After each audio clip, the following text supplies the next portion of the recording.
Happy days! Fun fact 138 is going to be Children of Light. I hope you've been following along. This is chapter 12. I've read the other 11 chapters. This is take 2. So, yeah, hopefully I can do this really well. Like, subscribe, comment, or just enjoy. I'm here for you. Um, this is chapter 12 of Children of Light, and it's called Saviors. Newly thought she was dead. Light surrounded her. The vines loosened their grip of death upon her. Suddenly, she was out in the open air and the lights were there. She heard music, sweet music, and then she passed out. Ryan had awaited the news of the first contact with humans. You entered the old one's building where Ryan was staying near the old town that Reel had built. Ryan spoke to Hugh in the usual musical voice of a Starion. None of the Starions had transformed into the form of the humans. They wanted the humans to know their true forms before explaining transforming. Ryan asked Hugh in a musical voice how the woman was. Hugh answered that Newly was fine, just in shock. They'd healed her wounds, and she was resting. Fleet had brought Newly back almost from the state of death, and had become invisible light and floated to the top of Mount Neutrino. Fleet's life here was over. Ryan glowed bright, and a low note emanated from her being. Let me know when the Newly one is ready for my second, Ariel, to perform a mind merge and show her the lights of Seti Starions. Ryan hummed musically along. Yes, Ryan. Yu's notes floated towards Ryan. Ryan's sadness over the loss of Fleet had echoed through the caverns of Mount Neutrino. Ariel drifted in on the wind through a high arch in the domed building that was the gathering place of the Starions. The edifice had been built before Riel's time. Riel had built the city around the Old One's temple because it had seen such buildings in its travels through the galaxy. Ryan echoed musically in a voice like an angel's that had no words, just tones. Prepare yourself to admit knowledge to Newly and to entertain her needs. Find out what you can and how we can help her and her crew and Hobarth. Ryan's light dimmed and Ariel made shrieking noises like the high-pitched note played badly on a clarinet. Ryan's light returned. Ariel whirled in various tones. What happened? I've never seen that before. You scared me. What was that about? Ryan calmly replied in even and bittersweet music. My love goes out to the one known as Hobarth. I know not why. If he does not return your love, you will perish into the one invisible light. You will cease to exist. Why does your love go out to this Hobarth? Ariel asked. I know not why. Why does the ice melt during Regason? Why do sinners fly? Why do Samajas cry? Why do Icards hum? Why does your love go out to young unlit Repzaj? Repzaj. It is unborn, but you know its presence and love it. I love Repzaj because I know Repzaj loves me. Do you know this Hobarth loves you? I know this Hobarth loves another, Tylo, but it is a shallow trust. Ryan's light dimmed again. Stop! Ariel hummed. He is of another species. How do you know you will be matched appropriately when you transform? You may be the wrong orientation for him. Don't torment yourself. We have other matters to save our strength for now. Yes. You drifted in. The human is ready for Ariel. She is wearing the green shiny thing that Riel left so long ago. The cloth is becoming upon the human. The human is a her or female of the gender. They have men and women. They are not asexual. She is beautiful in a strange way. They have some light because they have some love, Ryan replied. Ariel drifted out through the arches and to a small cottage to the left of the domed building. Ariel entered the window of the cottage and found some lavender, yellow, and orange lights trying to communicate with the stranger who was eating at a small table.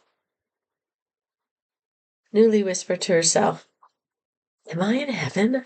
I feel like Alice in Wonderland. These are pretty lights, but seem independent of any light source. Where is this white light that has come through the window? I love this dress. This food is good. This town reminds me of fairyland. Maybe these lights are fairies?"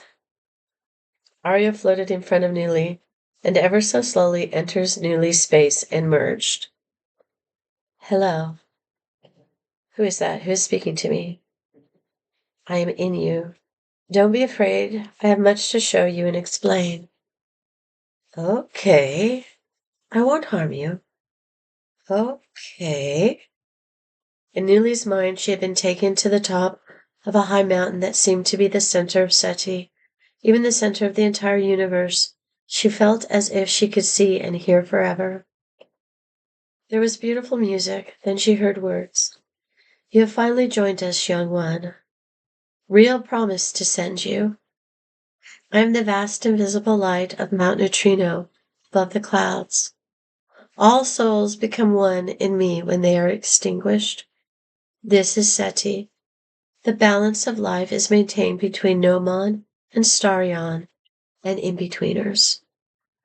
None are reborn again if they are extinguished. Your light, after you pass, may be reborn. When you feel happy, we are born. When you feel angry, a Nomon is born. And Nomon loves a Starion. An in-betweener is born of ambivalence, but both Nomon and Starion die and are reborn. Look to the sky." She saw lights flash through the sky and the suns and the moons rotating among the planets. "You are feminine. Why do you not feel your heart? You hide your eyes. You cover your face. There is no smile that lights your way, illuminates your path." Tears filled Newly's eyes. The voice awoke in her the love she denied. Her heart sunk. She whispered, "Trevor." "I remember when I was a young girl, I had a turtle. My mother threw it against the wall of the apartment. I thought Edgar was dead, but I took care of him, and he was all right again. I was so happy. I knew I'd be a physician then. But one night when my mother was more drunk than her usual stupor, she took Edgar and put him on the floor and purposely smashed him under his foot. I cried for days and swore I would never love again. Anything. I guess my heart died that day. But you've brought all my love back to me. You have brought back all the joy and all the pain. I don't mind the pain. I feel awake and alive again. I had forgotten all about Edgar and that incident. I blocked it all from my mind until you showed me the gathering of lighted creatures at the bottom of Mount Neutrino. The dancing lights of the glorious festival. How all the lights danced around and even danced with me. I felt whole again. Free, young, and happy, and ready for life again." Newly spoke to Ariel as she sat at the breakfast table. At breakfast, she had been with the Starians about a week. She had never been happier in her life. Ariel had shown Newly how she could transform into a woman. Ariel was full of tricks and fun. "I transform into a woman because I touch a female, but it is also how I would look and be as a human, a woman. Starians are neither he nor she. Only when they transform do they take on the gender of the subject they touch or the inherent sex they would be in that form." Arya told Newly of the trilogy: proton, neutron, and electron, and atom, and how the balance in atom was the most important part. Arya told Newly some of the history of the Starians, but the history went so far back that Ariel found she had to tell the stories in pieces or not cover all the details, or Newly would fall asleep. Do you mean the Starians have visited Earth? Newly asked. Only Riel, as far as I know. Riel was an adventurer, said Ariel with some awe. Where is Riel now? Newly asked. Perhaps Earth still. No one knows for sure. Riel perhaps has perished by now. No one knows. We are immortal. We are immortal under certain circumstances, no matter what our form. But some forms make us more vulnerable to the wounds that kill deeply. As they sat and ate, Newly noticed how Ariel's skin glowed slightly. Ariel had long cinnamon-colored hair and large, very dark brown eyes with long lashes. Her limbs were long and thin, but she was as tall as Newly. Ariel smiled. You admired my form. Yes, you are beautiful. Thank you. But wait until you meet Ryan. Ryan? Yes, Ryan is our central light, as Rio once was. When will I get to meet Ryan? Till we save the others. Are they in danger? Ryan told me today we must prepare. Ryan sat in the marble dome organizing her lights for the trip to rescue the other humans. Ask the Nodge to help find them, said Ryan. Yes, Ryan, said Illo. Take Inns, Aura, Hugh, Halo, Sips, and try. Ryan said. What about Ariel? She'll want to go. She goes close to the humans, said Illo. She, as you call Ariel, must stay with me to prepare for the return. Hugh, Aura, and Try are also close to the newly one. Sips is cunning. Halo and Inns are good at reviving the near perished without vanishing in the attempt. They have much love. You are a good leader and teacher, Illo. You defended in the awful war against Quark. You have the Regus unturns and wisdom needed to lead such a dangerous mission. I hope you all return safely for the Festival of Shooting Lights, said Ryan in her musical voice. Do we transform to the human form? No. When do we leave? New light tomorrow. Yes, Ryan. The trip to dry lands was dangerous. A light could have flitted ahead and searched for the humans, and Ryan had given no reason as to her purpose in using the Nodge. Some thought it might have been easier and quicker to find the humans by light, but they knew there was always a reason they may not understand behind Ryan's mandates. Nodge, Nodge, have you found a sign of others such as the newly one? The musical voice of Halo sounded while reading the mind of the small creature with the big eyes. It was the third day of the journey. Newly knew by the flickering of Halo and the others that the Nodge had been unsuccessful again. She had become more sensitive from being around the telepathic and musical Starians. From what Ariel had told her about the Nomons, Newly feared the worst, that her crewmates had been incinerated in flame. Not even Fleet, who had perished saving her life, could bring them back from the fate of ashes. Halo and Inns were stronger than Fleet had been, but they could not revive life from complete death or ash either. She knew. We go on, hummed Illo. Newly began to understand some of the music that emanated from the 7 lights that surrounded her on the rescue mission. She could tell the lights apart and knew when which one spoke. Sometimes she could understand the meaning behind the music, but the Starians did not always communicate in musical tones. They had tones she could not hear, or they just used their telepathy. If the Starian sensed her confusion, Aura would enter her and explain what was going on. Newly was accustomed to light going inside her, warming her, and speaking to her. Aura's light was not as strong as Ariel's, which made Aura's frequent visits easier. Why couldn't Ariel come, and why can't you transform to human form?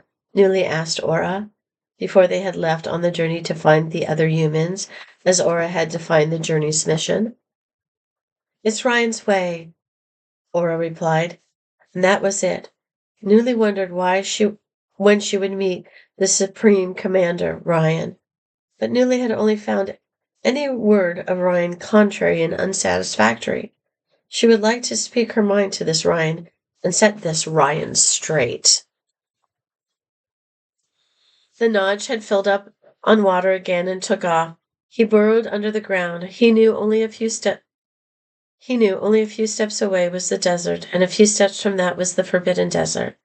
The nomads had no idea how close they had gotten to the end of the desert, and that they had come as close as 5 days away from the base of Mount Neutrino and the ice caves, and only 3 days from the village. Quark ended the war not realizing how close he had come to victory. Quark had grown tired of the destruction. Both Nomon and Starion species had almost become extinct in the effort.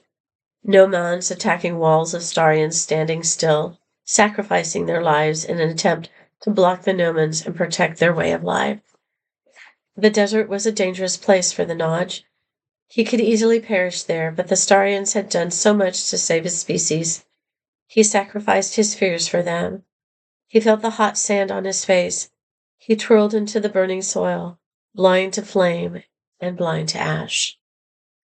A few feet from where we stand is the edge of the desert. Newly felt Aura speak inside her as she walked along. Light surrounded Newly, lights brighter than the light of Rega's sun that reached the ground. Newly parted some brown, white, purple, and green bushes ahead of her, and there was the desert. The familiar pink and white pods glistened in the sun. By Rega's sundown, we shall reach the edge of the forbidden desert known as the Wasteland. We cannot enter this zone. This is the zone of the great sacrifice, the Quark conflict, the awful war. We'll have to wait for the news from the Nodge at the edge of where the Wasteland begins. Load as many pink pods as you can into the satchels, Aura relayed what the others were saying. They traveled on in silence. You floated along by Newly's right temple. This comforted Newly as she walked along. Yu's named because the light that emanated from its center was the colors of alternative hues of the rainbow. As the light known as rainbow had been named because its light emanated the colors of the rainbow. Yu is more pastels, slight hues of color. When they reached the forbidden zone, Rega's sun was just going down. Newly spoke. We go on. She said it in the same tones Illa had used when he had said it that morning, even though they had traveled that entire night and had only just stopped to rest. Newly was tired, but could tell that traveling by day in the glowing and ash-filled land would be difficult for her, even with pink pods. She was anxious. She heard low, irritated tones from Illo and Sips, and booming tones from Yu. I don't care what you think or what Ryan says this time. I'm going on with or without you. Aura slipped in. I will go with you, Newly. Thank you, Aura. Anyone else? You will also. Inns will. Halo will. Try is afraid, but will come. Try says something about destiny. Try remembers the beginning of its life here. Try remembers everything. Illo feels like this is a mutiny. Sips is angry at everything. Sips says if it was chosen leader, this would not have happened, but it will follow Illo's lead. Illo, I'm going, but the others must stay behind unless you deem it worthwhile and correct to go on, Newly said, sensing Illo's situation. Illo says we go on, and that it will take responsibility for the decision and will accept any punishment coming, or Ryan's displeasure. Let's go, said Illo musically. As Regan's sun peeked over the rim, they met the Nodge. The Nodge told them of what he saw, perhaps a day to 2 days ahead, but if they traveled day and night, they could reach the survivors by the next light of Rega's sun. The humans and human forms, barely alive, as far as the Nodge could tell. I hope you have a lot of pink pods, Aura intoned musically. Halo and Inns, prepare yourself for rejuvenation. Sips, we may all have to help. How many are there, Nodge? Illo sang back to Nodge's information in commanding tones. 12 are left. Aura answered. The one you seek is there, Newly one. Newly began moving quickly. We will move day and night, said Newly. If that suits you, Illo. We will move day and night, commanded Illo.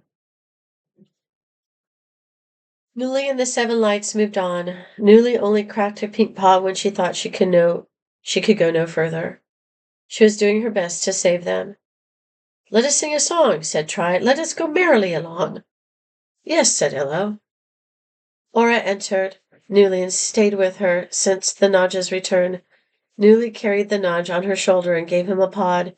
He directed Illo, who remained a foot in front of Newly. The others surrounded Newly, and a beautiful music emanated from the lights. Aura told Newly the words to the song. Newly began to sing along. As night wipes across the sky, painting colors of love, at its darkest point, the comets fall. Our hearts rejoice, one voice. We float, we fly, up to the sky. We wish, we dream, for one true beam. Up, up we go, to Mount Neutrino. Dancing on stars, playing on moonbeams, singing of dreams. Love and light have brought us here together. Let us share the joy forever. Hear the Samages cry, for their love has gone by. They reach for the sky, but fall upon dust. The Fuchs catch them because they must. Samages have no wings. Oh, Samages have wings, but cannot fly. Sinners soar high. Up, up we go to Mount Neutrino, dancing on stars, playing on moonbeams, singing of dreams. Who knows where our love lies? In the heavens, in the skies. When it happens, love or death arises in our eyes. Still is the night when comets fly, full of delight in Seti's eyes. Come home, wayward angels, find your resting place in the heart of the country of love. We wait, we await you, we pray for you, we accept your gifts, we love your light. Up, up we go to Mount Neutrino, dancing on stars, playing on moonbeams, singing of dreams. Night fell. The sky was darker than the night before. Newly wondered what the darkness meant, but she traveled on into the fading light. As the sun rose, they saw the strewn bodies on the ground in the distance. As they came closer, no one spoke, and Newly picked Trevor out of the crowd of 12. She headed for him. As she stood before him, he looked up with a sense of peace she had never felt before from him. So next time is chapter 13, and it's called Healers. Ciao, Bellas.